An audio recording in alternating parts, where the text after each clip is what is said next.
we now move to item 7C, which is the last sub-item under item 7, reports of state parties on the use of international assistance from the Intangible Cultural Heritage Fund. As you can imagine, this is an important means to take stock of the implementation of the Convention on the ground. May I kindly ask the Secretary to present to us this item. Mr. Secretary, please. Thank you, Mr. Chairperson. Article 24.3 of the Convention provides that the beneficiary state party shall submit to the Committee a report on the use made of the assistance provided for the safeguarding of the intangible cultural heritage. At this session, 10 of those reports are presented, which have been submitted between 1st of July 2017 and 30th of June 2018. Through the hyperlinks in the first table of document C, you will find reports that are available either in English or French. They are final reports for these projects and have been completed, and they are final reports for those projects that have been completed and progress reports for those still undergoing implementation. Summaries of these reports can also be found in the annex to this document. Actually, these reports represent only a portion of the ongoing projects. The second table in the document includes a list of all ongoing projects, which makes it a total of 33 active projects for a total amount of 3.3 million. So, shall we now look more closely into the current status of the implementation of the international assistance mechanism? Since the establishment of the procedure for international assistance, 43 states parties have been granted financial assistance for a total amount of 5.42 million in support of 82 projects. During the current reporting period between July 2017 and June 2018, 64% of the requests approved were submitted by African states. This represents $3.47 million of assistance granted, which is in line with UNESCO's global priority for Africa. It is also encouraging to see that 50% of the granted requests during this period are from states that have benefited from international assistance for the first time. As a global trend, the international assistance mechanism is experiencing a broadened scope of projects financed by the fund. Even though inventorying continues to be an important thematic focus, projects are becoming increasingly comprehensive. They cover a wide range of safeguarding actions, such as awareness raising, inventorying, and capacity building. Another new development is the inclusion of intangible cultural heritage in education as an emerging theme under the fund.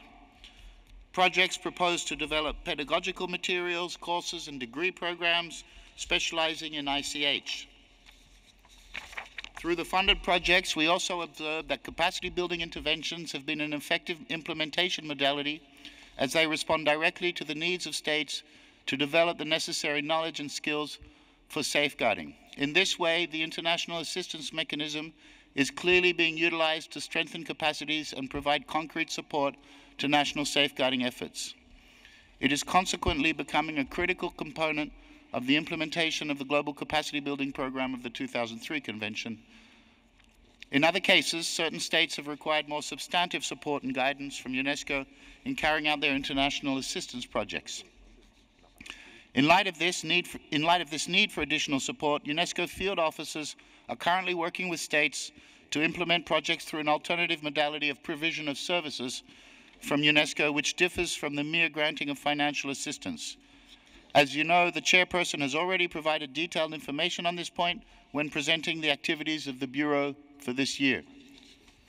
At this point, I cannot but stress the importance of monitoring and the implementation of international assistance projects.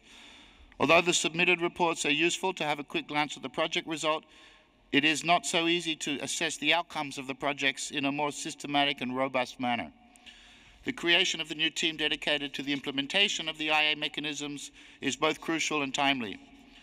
The support for substantive monitoring and evaluation of the project provided by this team will indeed help states to safeguard their intangible cultural heritage in the long term. Before I end my presentation, there is just one last emerging trend to share related to international assistance, and this is the increasing number of multiple requests of less than $100,000 submitted by a single country. I don't wish to go into any details here, as you will discuss this issue more extensively under item 12. Thank you, Mr. Chairperson. So now many states want to talk about their projects. Thank you, We have to look out. Secretary. I now open the floor for discussion on the report as presented. Does anybody wish And I wish, first of all, from committee members whether they want to respond on the report, or whether there are any clarification which is requested. We should look for these countries. Or else, if no committee members wishes to take the floor, may I also request state parties who wishes to share with us. After the decision. Yes, I believe that we should first of all move for the decision.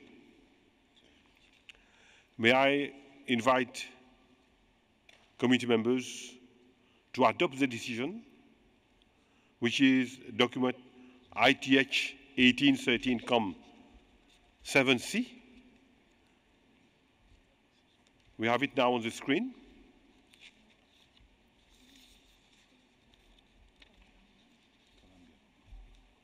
Colombia, please.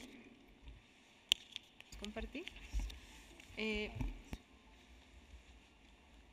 Gracias, presidente. Nosotros quisiéramos compartir con el comité la experiencia que tuvimos en la implementación de un proyecto sobre la salvaguardia de los conocimientos tradicionales para la protección de los sitios sagrados de jaguares del Yurupari. Esta es una manifestación que fue inscrita en la lista y que estuvimos trabajando en este proyecto desde junio de 2017 hasta febrero de 2018, gracias al apoyo del Fondo de Asistencia para la Salvaguardia del Patrimonio Cultural Inmaterial por un valor de $25.000, y Colombia aportó a este proyecto $15.000. Es un proyecto muy importante para nosotros porque el territorio en el que trabajamos es un territorio de muy difícil acceso, es un territorio muy extenso y cuyos costos para el desarrollo de cualquier actividad pues es de gran magnitud, y bajo este proyecto pudimos cobijar 6 comunidades en el río del Pirá-Paraná, el sistema del Amazonas. En el sistema de conocimientos tradicionales de jaguares del Yurupari es un conocimiento ancestral orgánico para las múltiples comunidades indígenas de este territorio. Ellos consideran que este territorio es un pulmón del mundo y es uno de los lugares sagrados del mundo entero, y en ese sentido este sistema de conocimientos es una manera de cuidar, proteger y administrar este territorio. Y los portadores, que son los chamanes, se les llama jaguares del Yurupari. Aquí entonces, entre otras amenazas para esta manifestación, hay una relación muy asimétrica entre las comunidades indígenas y las comunidades occidentales del territorio, y en ese sentido se ha debilitado la organización social de estas comunidades, sus espacios culturales, la transmisión de conocimientos tradicionales en torno a este sistema de conocimientos y otros elementos culturales, y también se ha generado un gran desconocimiento de los sitios sagrados del territorio y sobre todo la importancia de estos sitios sagrados. En este sentido, pues el proyecto se centró en trabajar directamente con investigadores y líderes indígenas jóvenes, la mayoría de ellos, en 6 comunidades, y uno de los elementos principales era retomar la importancia de los sitios sagrados en el territorio, haciendo con las comunidades una serie de rituales y también solicitando permiso a los sitios sagrados para que pudiésemos seguir desarrollando el plan especial de salvaguardia de esta manifestación. También hicimos una recolección de saberes con los sabedores tradicionales, con los adultos mayores y también con los jóvenes, y en esto también hicimos expediciones durante todo el territorio con las diferentes comunidades y una serie de talleres. Dentro de los principales resultados que tuvimos en esto fue que entrenamos 24 jóvenes indígenas que están siendo aprendices de las autoridades tradicionales en la investigación endógena y en la defensa de los sitios sagrados. Y también desarrollamos 6 cartillas bilingües en español y diferentes lenguas indígenas de la zona, que serán no solamente un material pues, para el conocimiento propio de la cultura en el territorio, pero también servirá como material pedagógico en los espacios educativos para las 1.800 personas que habitan el Pirá Paraná. Este proyecto para nosotros fue una muestra de cómo el patrimonio cultural inmaterial es un elemento para el fortalecimiento de las comunidades, pero también para el desarrollo propio de los territorios según sus condiciones. Muchas gracias.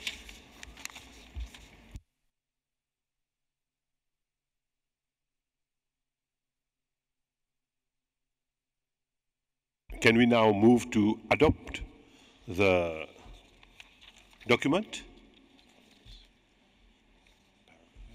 No, as a whole. No, it's not as a whole, it's paragraph. Okay. Paragraph 1. The citation adopted. Paragraph 2, recalling the Convention's article regarding international assistance. Adopted. Paragraph 3, welcoming the dynamism of African countries with regard to the assistance mechanism. Adopted. Paragraph 4, thanking all countries. I believe there's no objection. Adopted. Paragraph 5, appreciating the new trends and emerging themes.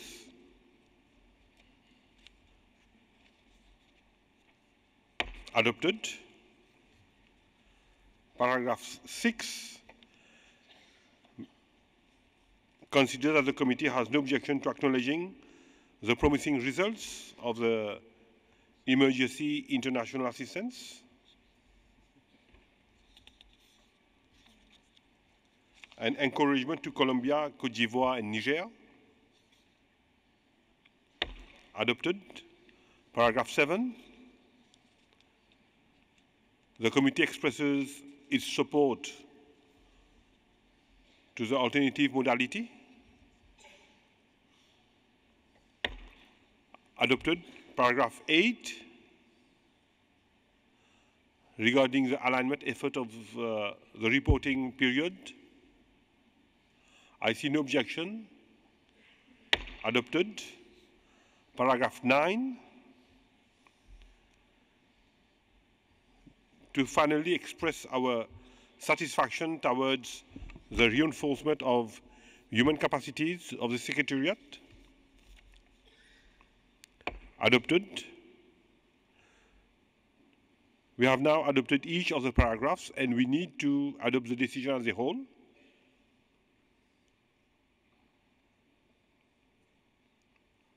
Decision 13-7C adopted. Before moving to the next item, I know that among the countries who have benefited from international assistance and completed their projects, some wish to share with us their experience. May I therefore give the floor to Botswana,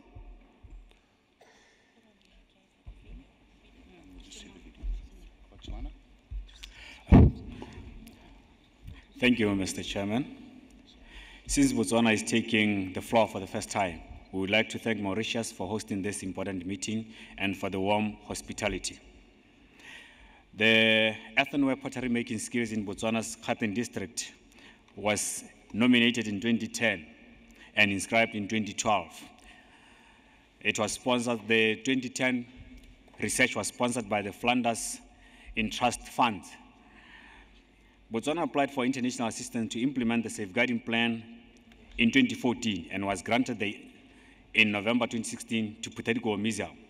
The project was supervised by Gauteng District Intangible Cultural Heritage Committee and the Botswana National ICH Committee.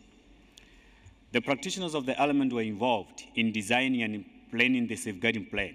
All the 4 master potters identified in 2010 were crucial in implementing the project. These include the 100-year-old Masekwa Makhatle, 71-year-old Mapula Rapekenene, 32-year-old Sarau Tukile, and 27-year-old Tumediso Muteni. Community involvement also includes engagement with community members in 21 villages out of 23 villages. Traditional leadership and village development committees of the said villages were also consulted and took part in the implementation of the project. Challenges associated with the implementation of the project include the following. We had targeted 20 youth to be trained, but only managed to get 17. Lack of adherence to taboos associated with the element. Delay in the development of educational materials, which led to 3 months extension of the project. 21 trainees instead from across the district were trained, including 3 males and 1 female living with disability. The project achieved several milestones, and these include the following. Consultations, research, and identification of youth trainees was held in 21 out of 23 villages targeted. The Department of National Museum and Monuments contributed $8,000 for labor costs to fence the cultural space. Gauteng District Council facilitated labor and ensured fencing was done. 12 new living human treasures were discovered. Trainees successfully mounted an exhibition which was widely covered by the media. Educational materials like booklets, audiovisuals, and brochures were developed. Thank you, Mr. Chairman. Thank you, Botswana, for sharing with us your experience. Do we have Colombia with a video or photos? Is Colombia ready to present something to us? Yes, Colombia.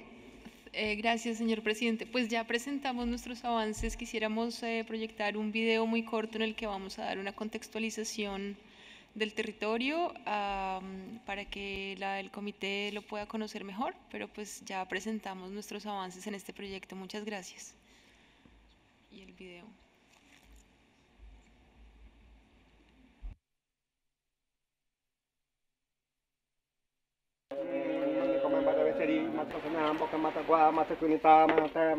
Nosotros somos gente de la selva, de la tierra, del mismo aire. Históricamente hemos protegido el medio ambiente. Somos como los guardianes, los protectores de la naturaleza. Nosotros somos dueños del conocimiento universal.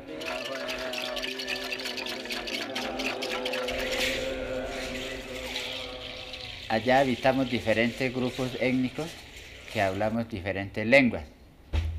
Cada grupo étnico tiene su propia manera de manejar el mundo, su propia forma de hacer las curaciones, pero todos compartimos un mismo sistema de manejo. Así como nosotros tenemos órganos vitales para el funcionamiento del cuerpo, el territorio también los tiene. Esos órganos importantes del territorio son los llamados sitios sagrados. Están los caños, están las lagunas, están las lomas, están las piedras. The project is aimed at safeguarding the knowledge associated with the stewardship of sacred sites of the Jaguar shamans of Yurupari, who settled in the Pira and Paraná River in southeastern Colombia. The project includes fieldwork conducted by indigenous youth groups in sacred sites, the processing and mapping of information on those sacred sites, and the publication of 6 bilingual booklets.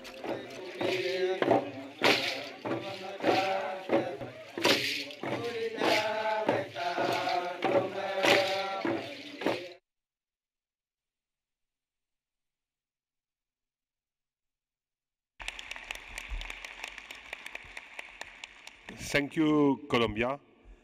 May we now move to the project of El Salvador, whom I understand also have a video to share with us.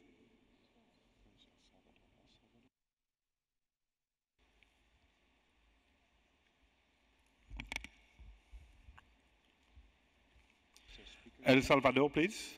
Yes, gracias, señor presidente. Gracias, secretario.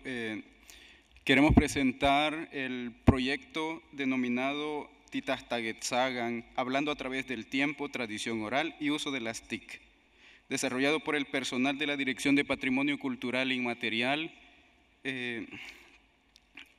auspiciado por UNESCO.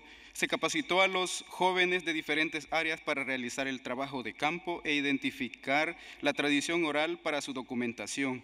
Se instruyeron en la práctica de las tecnologías de la información y la comunicación TIC, obteniendo productos como video y uso de las herramientas web para la promoción del PCI local. Esta iniciativa permitió que los jóvenes accedieran a conocimientos transmitidos de generación en generación sobre historia, mitología, cuentos y leyendas del municipio, a través de entrevistas realizadas y a los abuelos y abuelas de la comunidad, en este caso los portadores de cultura. Además, se adquirieron habilidades que abonan a sus procesos académicos y a su propia vida, siendo el propósito la concientización sobre la cultura de su comunidad para valorarla y salvaguardarla. Y a continuación veremos una muestra de un video de todo el trabajo que se realizó durante el proyecto Titastagetzagan.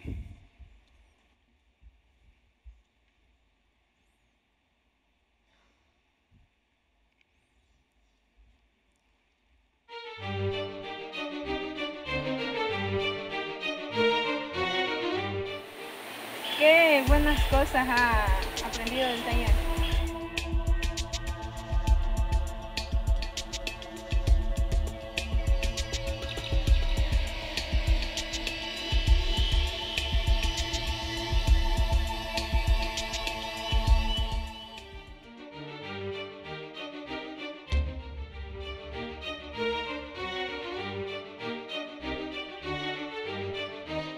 ¿Y usted sabe quiénes fueron los que trajeron ese idioma?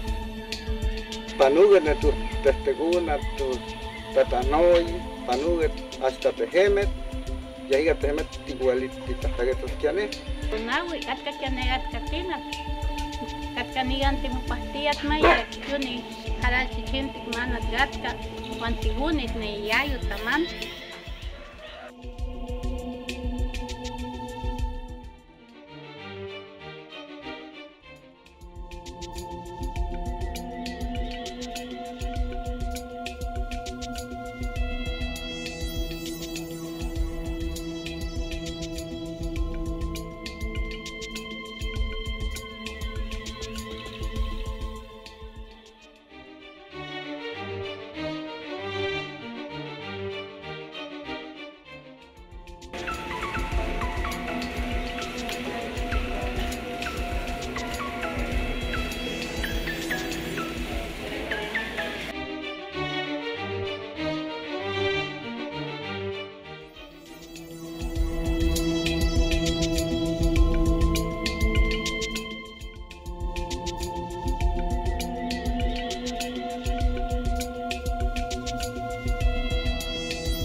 Thank you, El Salvador. May I now ask our friend from Kenya to share with us a video which I understand they're going to be shown. Thank you, Mr. Chair. Kenya wishes to congratulate you on your election as the chair to this committee. We also wish to express our gratitude to the government and people of Mauritius for their hospitality. The project we are presenting was granted in 2016 and completed by December 2017.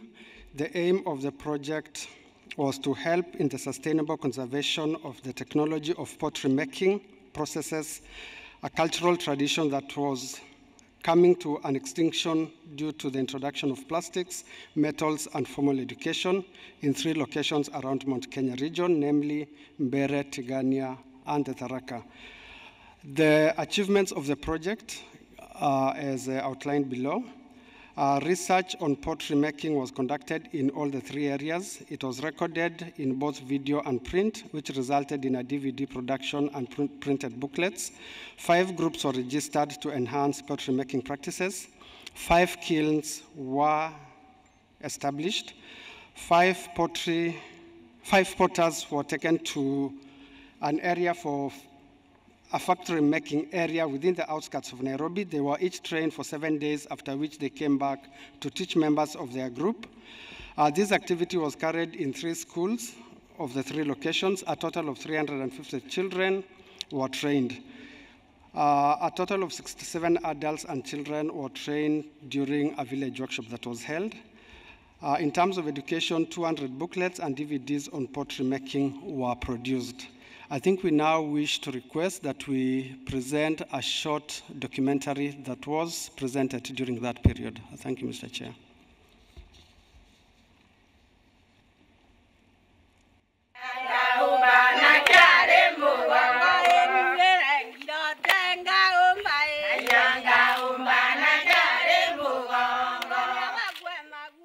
Pottery making in Kenya is a craft that began almost 8,000 years ago. This art of working with clay using hands and fingers with basic hand tools produced beautiful pots and other clay forms. However, the once vibrant village life pastime economic activity is slowly being replaced by the entry of cheaper and more durable factory-produced metal cooking pots and plastics. A group of women potters from Kiaritha village, Ishiara, have taken upon themselves to revive this old tradition with support from UNESCO in collaboration with the National Museums of Kenya. It so happens that this village is among the few remaining still engaging in making traditional pots. Ishiara is located within Tharaka Nithi and Embu counties in the larger Mount Kenya region. The women in this village have been making pottery since childhood, hence the craft is inherited and passed on through kinship. Thank you, Kenya. I understand that Lesotho wishes to share some photos with us. Can I have somebody from Lesotho to take the floor, please? Lesotho? Yes? Yeah. Please, you have the floor. Okay. First, let me thank you, Mr. Chairman, for this opportunity. Since Lesotho is taking the floor for the first time, we'd also like to congratulate Mauritius for hosting this important event and for their warm hospitality. As a country, like many of us who will and have been sharing their experiences as beneficiaries under UNESCO's international assistance, on behalf of the Kingdom of Lesotho, we appreciate the support by UNESCO, where we received a financial support for the inventorying of intangible cultural heritage elements in Tababusiu, which was approved in 2016 and then implemented in 2017. The project was supervised by our regional expert, Mr. Lovemore Masiboko from Malawi, our 2 national ICH coordinators, Department of Culture, as well as Lesotho National Commission for UNESCO. The project covered 9 communities within Tababusiu.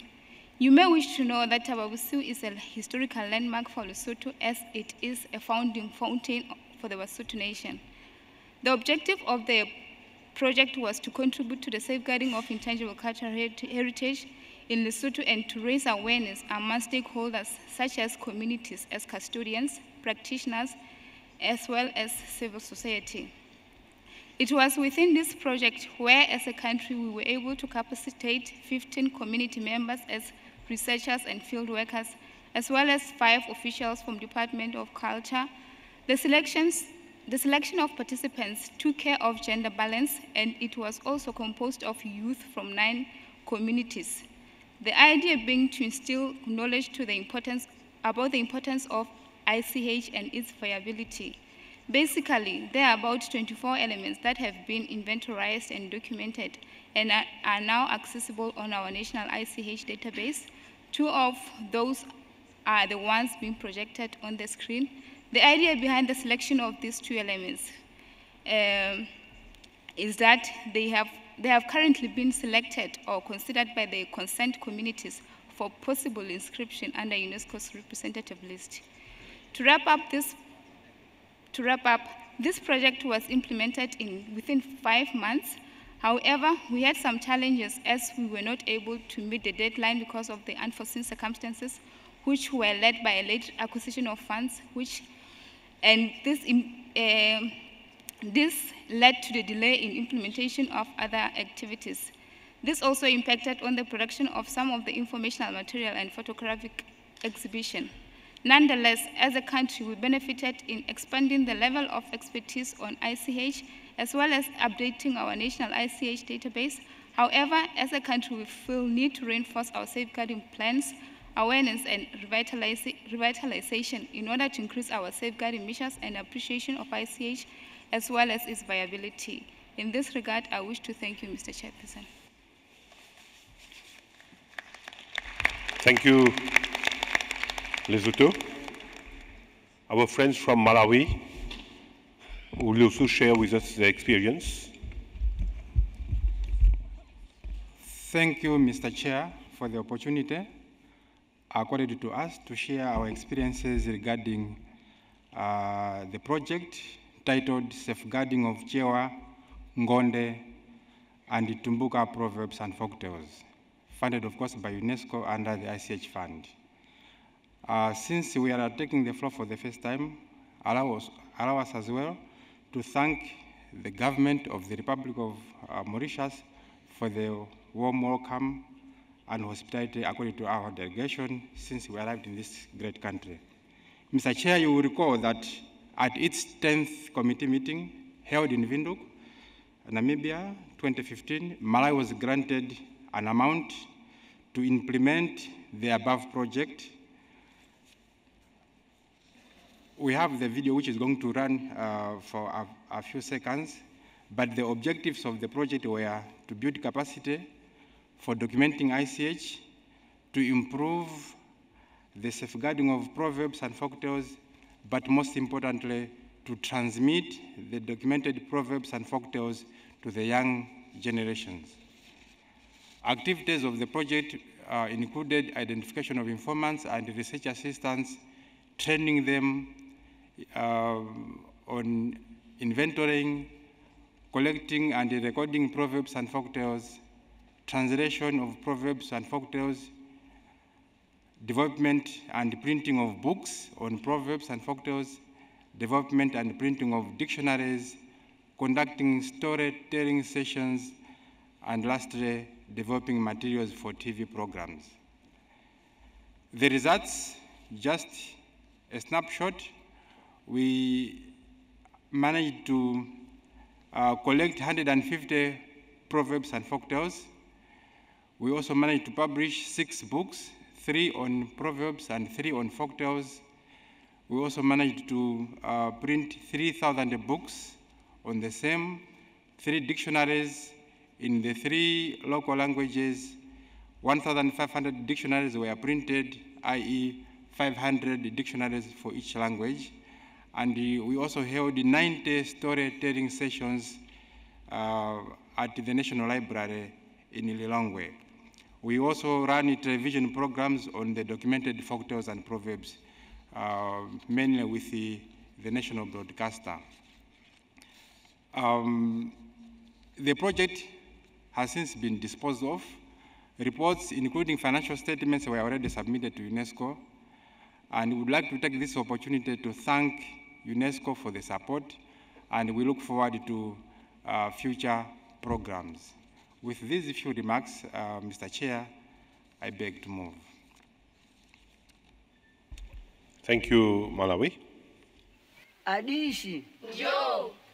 Kale kale kudali bantu. Tilitose. Pokalako anthu adali munthu ndi mwamuna ndi mkazi wake. Tilitose. Adakwatilana. Tilitose. Pokalikwatilana makhala nyumba imodzi. Tilitose. Nyumba muja nkutuluka mimba. Tilitose. Ikatuluka mimba nkubereka lichofu mwana. Osati mwana mwene. Lichofu lija anakata ya mumsinje. Anabwereza aso muntu ija kudandaula. Nkukuta soyina mimba. Nkubereka aso lichofu lija. Iyayu ija kudandaula abe nkupita ukata ya soko mchinje. Adaona kuti zopanda ntchito kwa iye. Anabwereza aso nyumba muja nkukuta soyina mimba. Nkubereka so mwana lichofu. Nkukata yaso. Kena akakudandalira chonchija Mulungu anamvera. Nkukuta ina mimba nkubereka mwana mwene. Mwana yuja nkukula. Atakula mwana yuja basi nkumakhala nayo nanga siwapata mwana. Vula nayo yabwera. Nena kakokolola zinthu zijo kathira mala amodzi. Yapo dathira mala amodzi basi pamalo paja nkutuluka mitengo iya namndolo. Ndena mndolo yuja wamakula mpaka ubereka vipacho. Atabereka vipacho basi vipacho vija vidakhwima. Namndolo pakuta mtyole ukuti wakome wamafiira pathupi pake. Ukhala kuti chapano ndiwo zakwanira.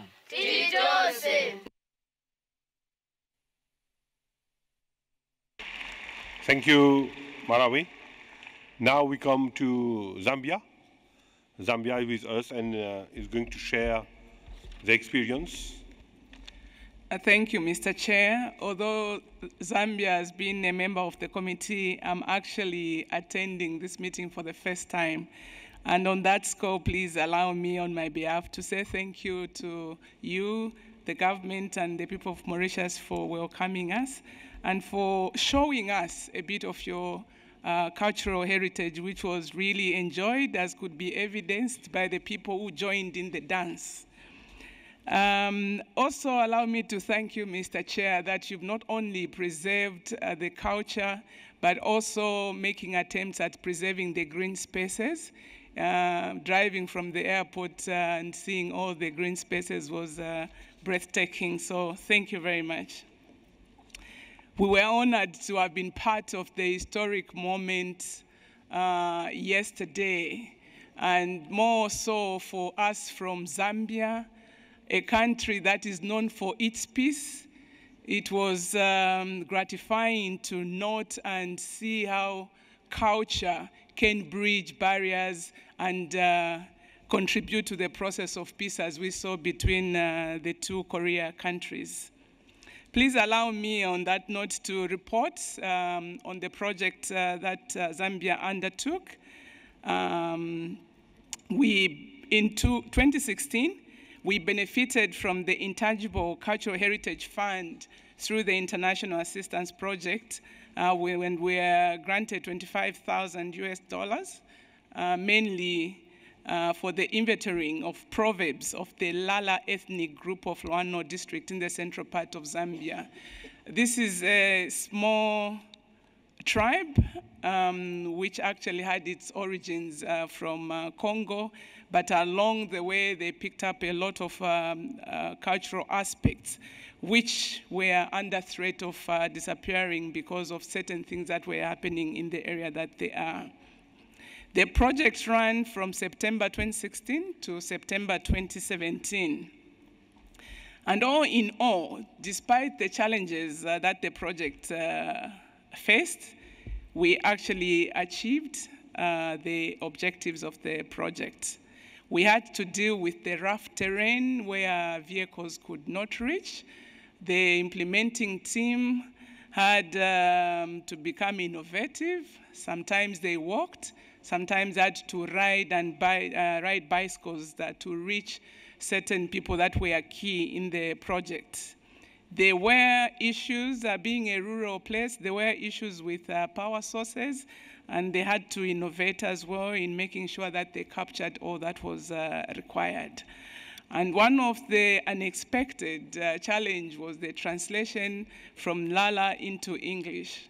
But they had to repeatedly ask for explanation so that the proverbs could be translated into English. But all in all, 20 custodians and practitioners were trained by UNESCO accredited facilitators in inventorying intangible cultural heritage, and in this case, focusing on the Lala proverbs. Through the practical exercises carried out during the training, participants successfully inventoried 31 Lala proverbs, which are now part of the national ICH inventory. And to ensure the transmission of the inventoried ICH, the project implementers engaged teachers from various schools in the area. They engaged community leaders, headmen in the district to create cultural groups.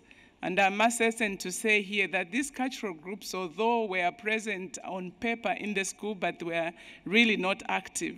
But through this project, these clubs have become very active and are being used to promote education, cultural education to the children and the youth.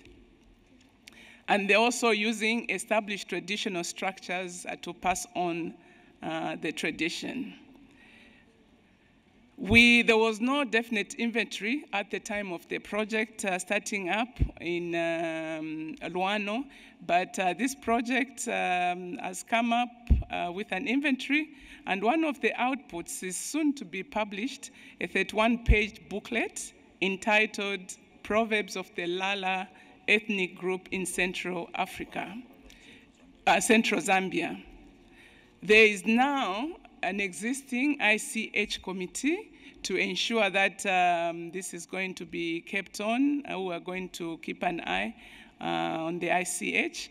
And the involvement of gatekeepers has been deemed as one of the exercises because they are the ones who are enforcing the education and the cultural groups to be going on. So we're really grateful to UNESCO for having provided the funds for the project to be run, and we look forward for continued partnership as we bring more inventories to the committee.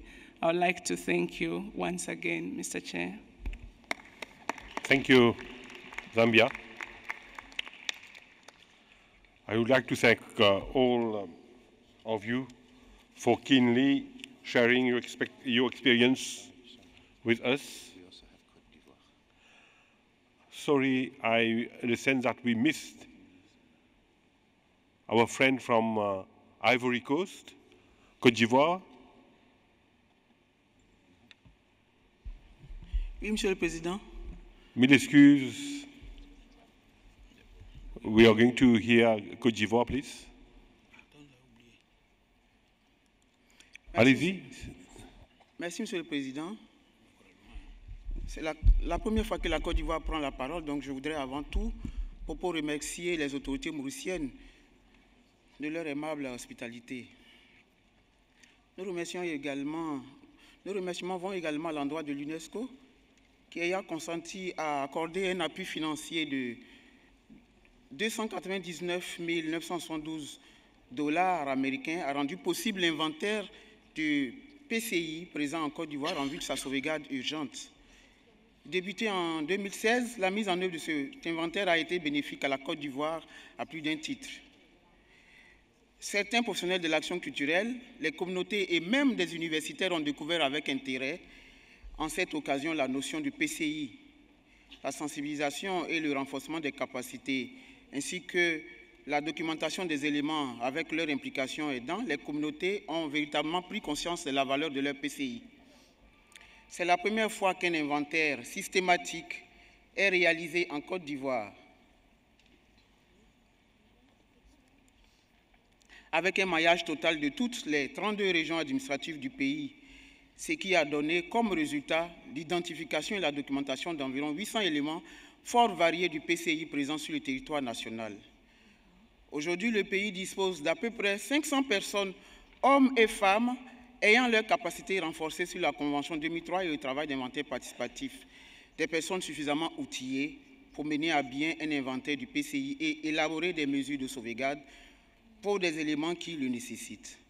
L'inventaire a permis de confirmer l'impact de la crise post-électorale de 2010 sur certains éléments du PCI et le caractère urgent de leur sauvegarde.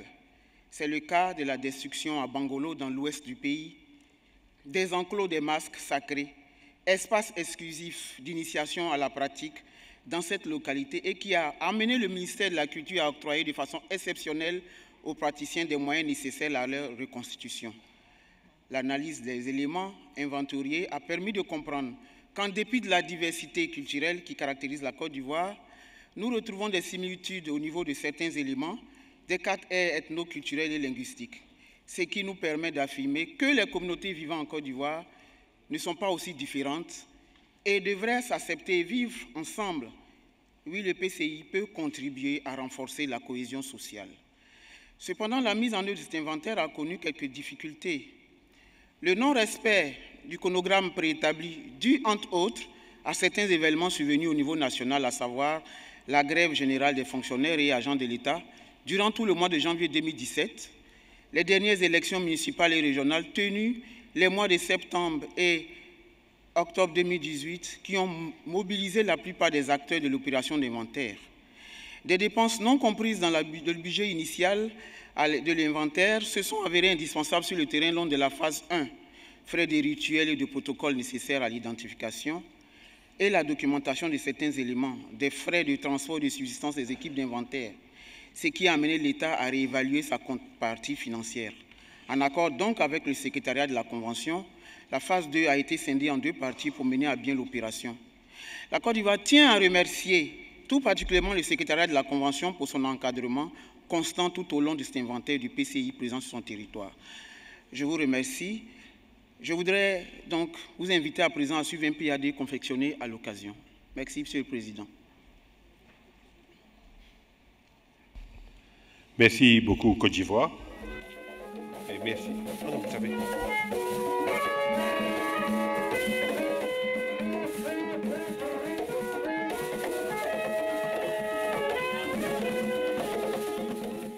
L'inventaire du patrimoine culturel immatériel présent en Côte d'Ivoire, en vue de sa sauvegarde urgente rendue possible par l'assistance de l'UNESCO, s'est déroulé autour de plusieurs activités dont il convient de présenter quelques-unes. La sensibilisation de toutes les parties prenantes au projet, particulièrement les communautés, a été très importante. Instruites de façon pratique sur le PCI, sa valeur et la nécessité d'en faire l'inventaire pour sa sauvegarde, elles ont été invitées notamment à faire connaître leurs chants et danses, leurs pratiques sociales et rituelles, leurs jeux, leur savoir-faire nécessaire à l'artisanat traditionnel et ont donné leur accord. Je vais demander à mes parents d'ouvrir toutes les portes pour pouvoir recevoir les gens qui sont venus nous aider, pour pouvoir répondre à toutes les questions. Merci à l'État, merci à l'UNESCO. Avec leur implication, des coordinations régionales et des équipes d'inventaire ont été constituées et ont vu leur capacité renforcée sur la Convention de 2003 et le travail d'inventaire participatif. Ces organes ont collecté des données sur le terrain qui ont été consolidées, restituées et validées. En voici quelques résultats.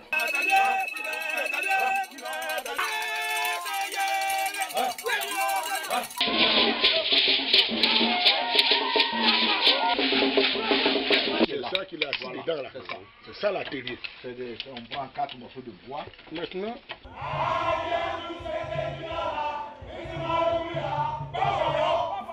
Les acquis de l'inventaire sont encourageants car certaines communautés ont décidé de le poursuivre en se dotant de matériel technique plus performant pour la documentation de leur PCI.